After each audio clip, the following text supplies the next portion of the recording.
वक्त breaking news अवां share कंदा कराची खां। कराची में क़ौमी असम्बली जे तक NA 237 मलीर ते नंढी चूंड विढ़ंदड़ अॻूणे वज़ीर आज़म इमरान खान ख़िलाफ़ असासा ज़ाहिर न करण जी दरख़्वास्त दाख़िल कराई वई आहे। कराची में NA 237 ते चूंड विढ़ंदड़ PTI चेयरमैन इमरान खान ख़िलाफ़ पीपल्स पार्टी पारां एडवोकेट इरशाद शर रिटर्निंग ऑफिसर वटि दरख़्वास्त दाख़िल कराए छॾी आहे। ख़बर जे हवाले सां नाज़रीन अवां खे वधीक आगाह कंदा हलूं त दरख़्वास्त गुज़ार मौक़िफ़ इख्तियार कयो आहे त इमरान खान नामज़दगी काग़ज़नि में पंहिंजी मिल्कियतनि ऐं औलाद जो दुरुस्त ज़िक्र नाहे कयो, तंहिं करे आर्टिकल 62 ऐं 63 ते हू पूरो नथो रहे।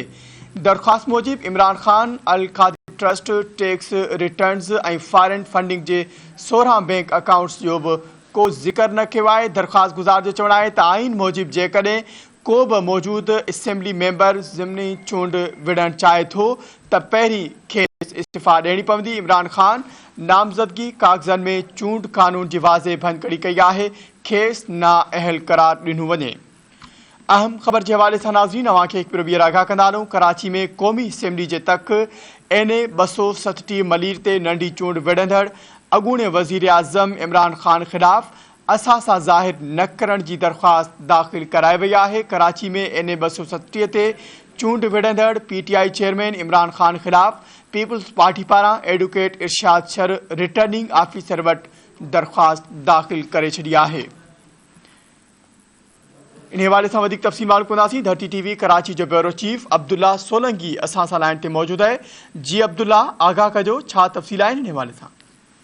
जी बिल्कुल, कराची जे NA 237 मलीर ते जेकी नंढी चूंड थी रही आहे उन ते अॻूणे वज़ीर आज़म इमरान खान बि जेको आहे चूंड विढ़ण लाइ पंहिंजा जेको आहे काग़ज़ जमा कराया आहिनि, पर इमरान खान ते असास ज़ाहिर न करण ख़िलाफ़ RO वटि जेको आहे सो PP जे उम्मीदवार एडवोकेट इरशाद शर पारां दरख़्वास्त दाख़िल कराए छॾी आहे, जंहिं इमरान खान जे हवाले सां दरख़्वास्त दाख़िल कराईंदे उन मौक़िफ़ अख़्तियार कयो आहे त इमरान खान नामज़दगी काग़ज़नि में पंहिंजी मिल्कियतनि ऐं औलाद जे दुरुस्त जेको आहे ज़िक्र नाहे कयो।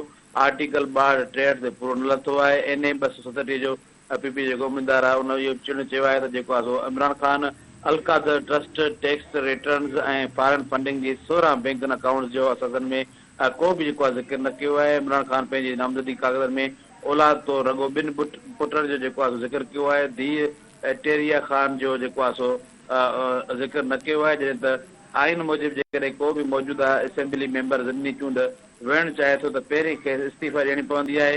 उहा पिणु जेको आहे न कई आहे, जॾहिं त दरख़्वास्त गुज़ारण पहिरियों मुक़ररु कयो आहे त अॻूणे वज़ीर आज़म तोशा ख़ानी वरितल महांगनि तोहफ़नि जा तफ़सील पिणु जेको आहे लिकाया आहिनि। समूरो अमल आर्टिकल 223 जी भञकड़ी आहे, तंहिं करे जेको आहे सो इन खे नाइल करार ॾिनो वञे। अहिड़ी दरख़्वास्त जेको गुज़ार इरशाद शर पारां जमा कराई वई आहे। जी, वॾी महिरबानी अब्दुल्ला आगाह करण लाइ।